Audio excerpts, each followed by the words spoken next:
Hey, welcome back. So in this section, we're going to talk all about the entrepreneurial mindset. I mean, what is that really? Well, entrepreneurs have a very, very specific way of looking at the world. So we're going to deconstruct how they see things, how they find those opportunities that most of us miss, and what you need to know to start adopting that same powerful perspective yourself. All right, so here's our game plan. We'll start with a solid definition of what an entrepreneur even is. Then we're going to bust some of those huge myths that get in people's way. After that, we'll get into the real traits of successful founders, introduce a really cool framework for how to think about the future, and finally, we'll touch on whether certain personality types have an edge. Okay, first things first. What are we actually talking about when we use the word entrepreneur? I mean, it gets thrown around a lot, right? But to really get inside the mindset, we have to start with a clear, solid definition. At its most basic, the simplest definition is just that. Someone who starts their own business. They're the ones who see a problem or a gap and decide to build something brand new, right from scratch, to solve it. But, as you're about to see, there is so much more to it than just that. And this is where it gets really nuanced and interesting. You see how different experts add their own spin. Harvard Business School, for example, they focus on someone who pursues an opportunity no matter what resources they have. The Economist hones in on the innovation aspect, building something with high growth. And then you have the Small Business Administration, which highlights the person who pulls it all together and takes on the financial risk. So this brings us to a super important distinction. An entrepreneur is not the same thing as a freelancer. And this is key. A freelancer, let's say a graphic designer, sells their service, project by project. An entrepreneur, on the other hand, builds a platform where thousands of designers can find clients. See the difference? They're building a scalable system, not just selling their time. Okay, so now that we've got a good working definition, let's do the fun part. Let's start tearing down some of the biggest myths, the walls that literally stop people from even trying. First up is the big one, the one you hear all the time. This idea that entrepreneurship is some kind of innate trait, like you're either born with the entrepreneur gene or you're not.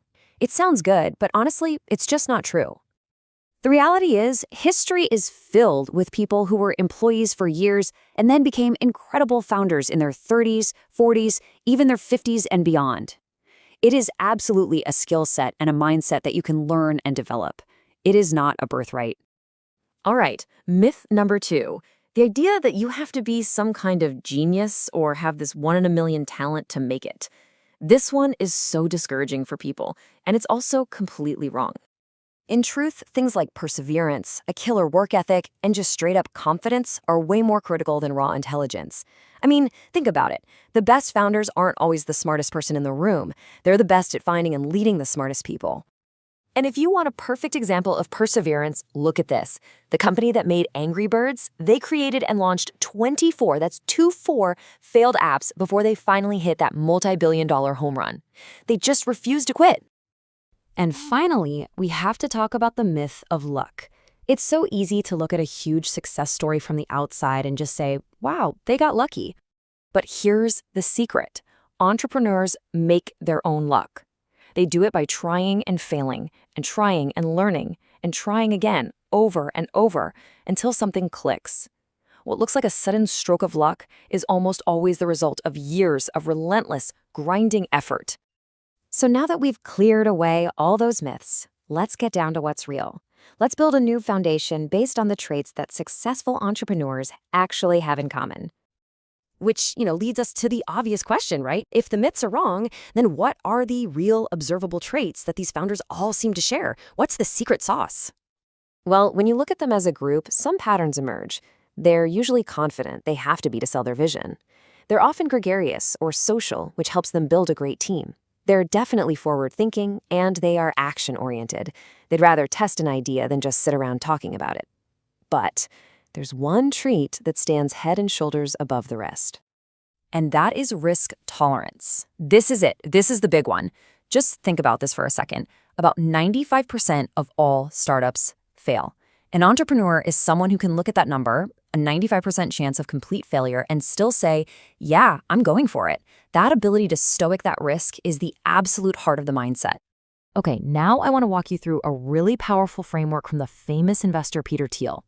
He came up with this quadrant system to describe how societies, and especially entrepreneurs, see the future. And understanding this is, well, it's a game changer. So the first axis is all about how you view the future. Do you see it as defined, something you can pretty much plan for, something predictable? Or do you see it as undefined, just chaotic, confusing, where you have no real idea what's going to happen? People tend to fall into one of those two buckets. The second axis is a little more obvious. It's your general outlook. Are you optimistic, believing that, hey, good things are on the way and the future is going to be better? Or are you pessimistic, believing that things are basically on a downhill slide? Okay, so here's where it gets really fascinating. You combine those two axes and you get four very distinct worldviews. For instance, you could describe the United States as generally optimistic but undefined. We think the future will be great, but we don't have a specific blueprint. And a natural consequence of that, one of the lowest savings rates in the developed world. Then you look at a place like China, which you could describe as pessimistic and undefined. There's a general feeling that things might get worse, and they don't know how. The result? One of the highest savings rates in the world.